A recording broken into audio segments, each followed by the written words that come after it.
ನಮಸ್ಕಾರ. News 18 digital ಕಾಂಟೆಂಟ್ಗೆ ಸ್ವಾಗತ. ನಾನು ಗೀತಾ. ಅತಿಯಾದ್ರೆ ಅಮೃತಾನೂ ಕೂಡ ವಿಷ ಅಂತಾರಲ್ಲ, ಆ ರೀತಿ ಇದೆ ಸದ್ಯಕ್ಕೆ ದರ್ಶನ್ ರವರ ಪರಿಸ್ಥಿತಿ. ದರ್ಶನ್ ಸೆಲೆಬ್ರಿಟಿಗಳು ಅಂತ ಅಭಿಮಾನಿಗಳನ್ನ ಪ್ರೀತಿಯಿಂದ ಕರೆದ್ರು. ಆದ್ರೆ ಅಭಿಮಾನಿಗಳಿಂದಲೇ ಇವತ್ತು ಮತ್ತಷ್ಟು ಸಂಕಷ್ಟಕ್ಕೆ ಗುರಿ ಆಗ್ತಿದ್ದಾರೆ. ರೇಣುಕಾಸ್ವಾಮಿ ಕೊಲೆ ಕೇಸ್ನಲ್ಲಿ ಆರೋಪಿಯಾಗಿ ದರ್ಶನ್ ಜೈಲನ್ನ ಸೇರಿ 2 ವರ್ಷ ಆಗ್ತಾ ಬಂತು. ತೆರೆ ಮರೆಗೆ ಸರಿದಿದ್ದಾರೆ. ಕಳೆದ ವರ್ಷ ಏನೋ ಮಧ್ಯಂತರ ಜಾಮೀನು ಮೂಲಕ ಹೊರಬಂದ್ರು, ಡೆವಿಲ್ ಸಿನಿಮಾನ ಕಂಪ್ಲೀಟ್ ಮಾಡಿದ್ರು. ಸೆಲೆಬ್ರಿಟಿಗಳ ಮೇಲೆ ನಂಬಿಕೆ ಇಟ್ಟು ಆ ಒಂದು ಸಿನಿಮಾವನ್ನ ಸೆಲೆಬ್ರಿಟಿಗಳ ಮಡಿಲಿಗೂ ಕೂಡ ಹಾಕಿದ್ರು. ವಿಜಯಲಕ್ಷ್ಮಿ ಅವರು ಹೊತ್ತು ತಂದಂತಹ ಸಂದೇಶದಿಂದ ಆ ಒಂದು devil cinema blockbuster hit ಆಯ್ತು. ಎಲ್ಲ ಶೋಸ್ಗಳು ಕೂಡ ಹೌಸ್ಫುಲ್ ಆಯ್ತು. ಅಂಡ್ ಈ ಒಂದು ಸಕ್ಸಸ್ನ ವಿಜಯಲಕ್ಷ್ಮಿ ದರ್ಶನ್ ಅವರ ಜೊತೆಗೂ ಕೂಡ ಹಂಚ್ಕೊಂಡ್ರು, ಧನ್ಯವಾದಗಳನ್ನ ಕೂಡ ತಿಳಿಸಿದ್ರು. ಆದ್ರೆ ಈಗ ಆ ಸೆಲೆಬ್ರಿಟಿಗಳಿಂದನೇ ದರ್ಶನ್ ರವರಿಗೆ ತೊಂದರೆ ಆಯ್ತಾ? ನಾನಿದನ್ನ ಎಲ್ಲಾ ಸೆಲೆಬ್ರಿಟಿಗಳಿಗೂ ಅಂತ ಹೇಳ್ತಾ ಇಲ್ಲ. ಎಲ್ಲೋ ಒಂದು ರೀತಿ ಅಂಧ ಅಭಿಮಾನಿಗಳಿಂದ ಅವರಿಗೂ ಕೂಡ, ಅಂದ್ರೆ ದರ್ಶನ್ ರವರಿಗೂ ಕೂಡ ಒಂದು ಕುಟುಂಬ ಇದೆ. ಅವರೂ ಕೂಡ ತಮ್ಮ ಪತಿಯನ್ನು ಅಥವಾ ತನ್ನ ಅಪ್ಪನನ್ನು ಯಾವಾಗ ನೋಡ್ತೀನಿ ಅನ್ನುವಂತಹ ಒಂದು ಪರಿಸ್ಥಿತಿಯಲ್ಲಿದ್ದಾರೆ. ನಾವೇನಾದ್ರೂ ಎಡವಟ್ಟನ್ನ ಮಾಡ್ಕೊಂಡ್ರೆ ಈ ಒಂದು ಕೇಸ್ನಲ್ಲಿ ಏನಾದ್ರೂ ತೊಂದರೆ ಆಗುತ್ತಾ, ಮತ್ತಷ್ಟು ಸಂಕಷ್ಟಕ್ಕೆ ಒಳಗಾಗುವಂತೆ ಮಾಡುತ್ತಾ, ಇದೆಲ್ಲದರ ಆಲೋಚನೆಯನ್ನ ಕೂಡ ಅವರು ಮಾಡ್ಬೇಕಾಗತ್ತೆ. ನಮ್ ಬಾಸ್ ಒಳಗಿದ್ದಾರೆ, ಜೈಲಲ್ಲಿರೋದನ್ನ ನಮ್ ಕೈಲಿ ನೋಡೋಕಾಗ್ತಿಲ್ಲ ಅಂತ ಸಾಕ್ಷಿಗಳಿಗೇನೆ ಧಮಕಿ ಹಾಕುವಂತಹ ವಿಚಾರ ಎಷ್ಟು ಮಟ್ಟಿಗೆ ಸರಿ ಅಲ್ವಾ? ಈ ಒಂದು ವಿಚಾರ ಈಗ ರೇಣುಕಾಸ್ವಾಮಿ ಹತ್ಯೆ ಕೇಸ್ನಲ್ಲಿ ಒಂದು ಟ್ವಿಸ್ಟ್ ಅನ್ನ ಕೊಟ್ಟಿದೆ. ದರ್ಶನ್ ರವರ ವಿಚಾರದಲ್ಲಿ ಕೋರ್ಟ್ ಬದಲಾಯಿತು, ಲಾಯರ್ ಕೂಡ ಬದಲಾದ್ರು, ಜೊತೆಗೆ ಜಡ್ಜ್ ಕೂಡ ಬದಲಾದ್ರು. ಆದ್ರೆ ಕೇಸ್ನಲ್ಲಿ ಟ್ವಿಸ್ಟ್ ಮೇಲೆ ಟ್ವಿಸ್ಟ್ ಸಿಗ್ತಾ ಇದೆ. ಸದ್ಯಕ್ಕೆ ಡಿ ಕಂಪನಿ ಅಫಿಷಿಯಲ್, ಅಂದ್ರೆ ಏನಿತ್ತು, ದರ್ಶನ್ ರವರ ಯಾವುದೇ ಸಿನಿಮಾ ರಿಲೀಸ್ ಆಗಲಿ ಅಥವಾ ದರ್ಶನ್ ರವರು ಎಲ್ಲೇ ಹೋಗಲಿ, ಯಾವುದೇ ಒಂದು ಸಮಾರಂಭಕ್ಕೆ ಅಟೆಂಡ್ ಆದರೂ ಕೂಡ ಆ ಒಂದು ಮಾಹಿತಿಯನ್ನ ಇಮಿಡಿಯೇಟ್ ಆಗಿ ತಮ್ಮ ಗ್ರೂಪಲ್ಲಿ ಶೇರ್ ಮಾಡ್ತಾ ಇದ್ರು. ಅಂಡ್ ಎಷ್ಟೋ ಸಲ ಆ ಒಂದು ಸಿನಿಮಾನ ಕೂಡ ಎಲ್ಲ ರಾಜ್ಯದಲ್ಲಿರುವಂತಹ ಅಭಿಮಾನಿಗಳಿಗೆ, ಅಭಿಮಾನಿ ಬಳಗಕ್ಕೆ, ದರ್ಶನ್ ರವರ ಅಭಿಮಾನಿ ಸಂಘಕ್ಕೆ ತಲುಪಿಸುವಂತಹ ಕೆಲಸಗಳು ಕೂಡ ಈ ಒಂದು ಡಿ ಕಂಪನಿ ಮೂಲಕ ನಡೀತಾ ಇತ್ತು. ಆದ್ರೆ ಡಿ ಕಂಪನಿಯ ಮೂವರು ಈಗ ದರ್ಶನ್ ರವರ ಕೊಲೆ ಕೇಸ್ನಲ್ಲಿ ಸಾಕ್ಷಿ ನಾಶಕ್ಕೆ ಪ್ರಯತ್ನ ಪಟ್ಟಿದ್ದಾರೆ, ಸಾಕ್ಷಿಗೆ ಬೆದರಿಕೆಯನ್ನ ಹಾಕಿದ್ದಾರೆ ಕರೆ ಮಾಡಿ ಅನ್ನುವಂತಹ ಕಾರಣಕ್ಕೆ FIR ದಾಖಲಾಗಿದೆ, ವಿಚಾರಣೆ ಕೂಡ ನಡೆದಿದೆ. ಅಂಡ್ ವಿಚಾರಣೆ ವೇಳೆ ಅವ್ರು ಹೇಳಿರೋದು, ನಮ್ಮ ಬಾಸ್ ಜೈಲಲ್ಲಿರೋದನ್ನ ನಮ್ಮ ಕೈಲಿ ನೋಡೋಕ್ಕಾಗ್ತಿಲ್ಲ, ಈ ಒಂದು ಕಾರಣಕ್ಕೆ ಈ ರೀತಿ ಮಾಡಿದ್ವಿ ಅನ್ನುವಂತಹ ಮಾತನ್ನ ಹೇಳಿರುವಂಥದ್ದು. ಇದರ ಜೊತೆಗೆ ಈ ಮಾತಿನ ಹಿಂದೆ ಯಾರಾದರೂ ಹಣವನ್ನ ನೀಡಿದ್ದಾರಾ, ಜೊತೆಗೆ ಯಾರಾದರೂ ಬೆದರಿಕೆಯನ್ನ ಹಾಕಿ ಇವರಿಗೆ ಒಂದು ರೀತಿಯ ಕೆಲಸವನ್ನ ಮಾಡೋದಕ್ಕೆ ಹೇಳಿದ್ದಾರಾ, ಈ ಎಲ್ಲ ವಿಚಾರಗಳು ಕೂಡ ಸದ್ಯಕ್ಕೆ ನಡೀತಾನೆ ಇದೆ.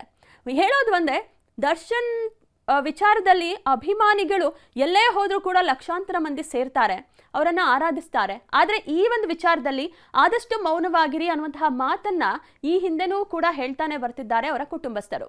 ಎಕ್ಸಾಂಪಲ್, ಮೊದಲನೇ ಬಾರಿ ದರ್ಶನ್ ಜೈಲ್ ಸೇರಿದಾಗ ಗುಂಪು ಗುಂಪಾಗಿ ಅವರನ್ನ ನೋಡ್ಬೇಕಂತ ಪರಪ್ಪನ ಅಗ್ರಹಾರಕ್ಕೂ ಕೂಡ ಹೋಗ್ತಾ ಇದ್ರು ಅವರ ಅಭಿಮಾನಿಗಳು. ಖುದ್ದು ದರ್ಶನ್ ರವರೇ ಮನವಿಯನ್ನ ಮಾಡ್ಕೊಂಡಿದ್ರು, ಯಾರೂ ಕೂಡ ಇಲ್ಲಿಗೆ ಬರಬೇಡಿ, ಯಾರನ್ನೂ ಕೂಡ ನಾನು ಭೇಟಿ ಮಾಡೋದಕ್ಕಾಗಲ್ಲ ಅನ್ನುವಂತಹ ರೀತಿಯಲ್ಲಿ ಹೇಳ್ಕೊಂಡಿದ್ರು. ಹಾಗೆ ದರ್ಶನ್ ರವರ ಅಭಿಮಾನಿಗಳಿಗೆ ಒಂದು ಮನವಿಯನ್ನ ಕೂಡ ವಿಜಯಲಕ್ಷ್ಮಿ ಅವರು ಮಾಡ್ಕೊಳ್ತಾರೆ. ಈ ಒಂದು ಸಂದರ್ಭದಲ್ಲಿ ನಾವು ಜಾಗರೂಕತೆಯಿಂದ ಇರಬೇಕು. ಯಾಕಂತ ಹೇಳಿದ್ರೆ ನಾವು ಮಾತನಾಡುವಂತಹ ಪ್ರತಿಯೊಂದು ಮಾತುಗಳು ಕೂಡ ಈ ಒಂದು ಕೇಸ್ನಲ್ಲಿ ಪರಿಣಾಮವನ್ನ ಬೀರುತ್ತೆ. ಆ ಒಂದು ಸಂದರ್ಭದಲ್ಲಿ ನಿಮ್ಮ ಸಹಕಾರ ನನಗೆ ಅತಿ ಮುಖ್ಯ ಅನ್ನುವಂತಹ ರೀತಿಯಲ್ಲಿ ಒಂದು ಸೋಷಿಯಲ್ ಮೀಡಿಯಾದಲ್ಲಿ ಪೋಸ್ಟ್ ಅನ್ನ ಕೂಡ ಹಂಚಿಕೊಂಡಿದ್ರು. ತಾವು ಶಾಂತವಾಗಿ ಇರಬೇಕು ಅನ್ನುವಂತಹ ಮನವಿ ಕೂಡ ಮಾಡ್ಕೊಂಡಿದ್ರು. ಅದಿರ್ಲಿ, ಕರಿಯ ಸಿನಿಮಾ, ದಾಸ ಸಿನಿಮಾ, ನವಗ್ರಹ, ಈ ಎಲ್ಲಾ ಸಿನಿಮಾಗಳು ಕೂಡ ದರ್ಶನ್ ಜೈಲು ಸೇರಿದಾಗ ಮರು ಬಿಡುಗಡೆ ಆಗಿದ್ವು. ಈ ಒಂದು ಸಿನಿಮಾ ಸಮಯದಲ್ಲೂ ಕೂಡ ಅಭಿಮಾನಿಗಳೆಲ್ಲರೂ ಶಾಂತ ರೀತಿಯಲ್ಲಿ ವರ್ತಿಸಬೇಕು ಅನ್ನುವಂತಹ ರೀತಿಯಲ್ಲೂ ಕೂಡ ಮನವಿ ಮಾಡ್ಕೊಳ್ಳೋಕ್ಕಾಗಿತ್ತು. ಎಕ್ಸಾಂಪಲ್ ಅಂತ ಹೇಳಿದ್ರೆ, ಕರಿಯ ಸಿನಿಮಾ ಮರು ಬಿಡುಗಡೆ ಆದಂತಹ ಸಂದರ್ಭದಲ್ಲಿ ಬೇರೆ ನಟರಿಗೆ ವಾಚ್ಯ ಶಬ್ದಗಳಿಂದಾಗ್ಲಿ ಅಥವಾ ಬೇರೆ ನಟರ ವಿರುದ್ಧ ಆಗಲಿ ಘೋಷಣೆಯನ್ನ ಕೂಗುವಂತಹ ಕೆಲಸವನ್ನ ಮಾಡಬೇಡಿ, ಇದು ಕೂಡ ಕೇಸ್ ವಿಚಾರದಲ್ಲಿ ಪರಿಣಾಮ ಬೀರುತ್ತೆ ಅನ್ನುವಂತಹ ಮನವಿ ಕೂಡ ಮಾಡ್ಕೊಂಡಿದ್ರು. ಇನ್ನು ದರ್ಶನ್ ಸಿನಿಮಾ ರಿಲೀಸ್ ಆಗಿದ್ದಂತಹ ಪ್ರಸನ್ನ ಥಿಯೇಟರ್ ಮಾಲೀಕರು ಕೂಡ ಶಾಂತ ರೀತಿಯಲ್ಲಿ ಬಂದು ಸಿನಿಮಾವನ್ನ ನೋಡಿ ಅನ್ನುವಂತಹ ರೀತಿಯಲ್ಲಿ ಹೇಳಿದ್ದಲ್ಲದೆ, ನಿರ್ದೇಶಕ ಪ್ರೇಮ್ ಕೂಡ ಅಭಿಮಾನಿಗಳ ಬಳಿ ಮನವಿಯನ್ನ ಮಾಡ್ಕೊಂಡಿದ್ರು. ಎಲ್ಲರೂ ಕೂಡ ಅಭಿಮಾನಿಗಳ ಬಳಿ ಮನವಿ ಮಾಡ್ಕೊಂಡಿದ್ವಂದ್ರೆ, ಶಾಂತವಾಗಿರಿ, ಈ ಒಂದು ಸಂದರ್ಭದಲ್ಲಿ ನಾವು ಶಾಂತವಾಗಿ ಇಲ್ದೇನೆ ಇದ್ರೆ ಖಂಡಿತವಾಗ್ಲೂ ಇದು ಕೇಸ್ ವಿಚಾರದಲ್ಲಿ ಪರಿಣಾಮ ಬೀರುತ್ತೆ ಅಂತ. ಆದ್ರೆ ಆ ಮಾತನ್ನ ಇವರು ಪಾಲಿಸಿದ್ದೇ ಆಗಿದ್ರೆ ಈಗ ಈ ಮೂವರು ಏನಿದ್ರು ಈ ಒಂದು ಕೆಲಸವನ್ನ ಮಾಡ್ತಾ ಇದ್ರ, ಇದೇನಾ ಇವರು ಅಭಿಮಾನದ ರೂಪದಲ್ಲಿ ಕೊಡ್ತಿರುವಂತಹ ಒಂದು ಗೌರವ ಅನ್ನುವಂತಹ ಒಂದು ಪ್ರಶ್ನೆ ಮೂಡ್ತಾ ಇದೆ. ಯಾಕಂತ ಹೇಳಿದ್ರೆ ದರ್ಶನ್ ಅಂತ ಹೇಳಿದ್ರೆ ಅವರ ಸೆಲೆಬ್ರಿಟೀಸ್ಗಳನ್ನ ಅಷ್ಟು ತಲೆ ಮೇಲೆ ಹೊತ್ತು ಮೆರೆಸ್ತಾ ಇದ್ರು. ಎಲ್ಲ ಸೆಲೆಬ್ರಿಟಿಗಳು ಕೂಡ ಇದೇ ರೀತಿ ಅಂತ ನಾ ಹೇಳ್ತಾ ಇಲ್ಲ, ಬಟ್ ಪ್ರತಿಯೊಬ್ಬರು ಮಾಡುವಂತಹ ಒಂದು ಚಿಕ್ಕ ತಪ್ಪಿನಿಂದಾಗಿ ಇವತ್ತು ದರ್ಶನ್ ಹಾಗೆ ದರ್ಶನ್ ಅವರ ಕುಟುಂಬ ಒಂದು ಬೆಲೆ ತರಬೇಕಾಗಿದೆ. ಇನ್ಮೇಲಾದ್ರೂ ಜಾಗರೂಕರಾಗಿ ಇರಬೇಕಾಗತ್ತೆ. ಯಾಕಂದ್ರೆ ರಮ್ಯಾರವರ ವಿಚಾರದಲ್ಲೇ ನೆಗೆಟಿವ್ ಕಮೆಂಟ್ ಮಾಡೋ ಮೂಲಕ ಒಂದು ಕೆಟ್ಟ ಕೆಟ್ಟ ಬೈಗುಳಗಳನ್ನ ಕಮೆಂಟ್ ರೂಪದಲ್ಲಿ ಹಾಕೋ ಮೂಲಕ ಅವರು ಕೂಡ ಪೊಲೀಸ್ ಠಾಣೆಗೆ ಕಂಪ್ಲೇಂಟ್ ಕೊಟ್ಟಿದ್ರು. ಅವಾಗಲೂ ಕೂಡ ಸಿಕ್ಕಾಕೊಂಡವರು ಅಂತ ಹೇಳಿದ್ರೆ ದರ್ಶನ್ ಅಭಿಮಾನಿಗಳು ಅಂತಾನೆ ಹೆಸರು ಬಂದಿದ್ದು. ಸೊ ಯಾವುದೇ ಒಂದು ಕೆಲಸ ಮಾಡಲಿ ಅಥವಾ ಏನೇ ಒಂದು ತೊಂದರೆ ಆದರೂ ಕೂಡ ಆ ಒಂದು ಹೆಸರು ಬರ್ತಾನೆ ಇರುತ್ತೆ. ಈ ಸಂದರ್ಭದಲ್ಲಿ ಜಾಗರೂಕರಾಗಿರೋದು ಅಷ್ಟೇ ಮುಖ್ಯ ಅಂತ ಹೇಳ್ಬೋದಾಗಿದೆ.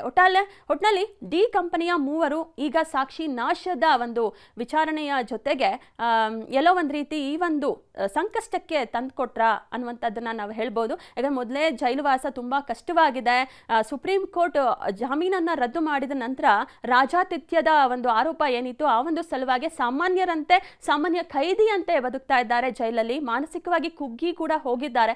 ಈ ಸಂದರ್ಭದಲ್ಲಿ ಅಭಿಮಾನಿಗಳೆಲ್ಲರೂ ಕೂಡ ಶಾಂತವಾಗಿ ಇರೋದು ದರ್ಶನ್ ರವರ ಕೇಸ್ಗೆ ಒಂದು ರೀತಿಯ ಮುನ್ನಡೆಯನ್ನ ನೀಡುತ್ತೆ ಹೊರತು ಈ ರೀತಿಯ ಒಂದು ಕೆಲಸಗಳನ್ನ ಮಾಡೋದ್ರಿಂದ ಅವರನ್ನ ಮತ್ತಷ್ಟು ಸಂಕಷ್ಟಕ್ಕೆ ತಳ್ಳುತ್ತೆ ಅನ್ನೋದ್ರಲ್ಲಿ ಯಾವುದೇ ಡೌಟ್ ಇಲ್ಲ. ನಿರ್ಭೀತ, ನಿಷ್ಪಕ್ಷಪಾತ, ವಿಶ್ವಾಸಾರ್ಹ ಸುದ್ದಿಗಳಿಗೆ ಮತ್ತೊಂದು ಹೆಸರಾಗಿರುವ News18 ಕನ್ನಡ ಈಗ ಆಪ್ನಲ್ಲೂ ಲಭ್ಯವಿದೆ. ದಯವಿಟ್ಟು ಇಲ್ಲಿರುವ QR ಕೋಡ್ ಅನ್ನು ಸ್ಕ್ಯಾನ್ ಮಾಡಿಕೊಂಡು ಆಪ್ ಡೌನ್ಲೋಡ್ ಮಾಡೋದಕ್ಕೆ ಮರಿಬೇಡಿ. ನಿಮ್ಮ ಬೆಂಬಲ ಹೀಗೆ ಸದಾ ನಮ್ಮೊಂದಿಗಿರಲಿ. ಧನ್ಯವಾದ.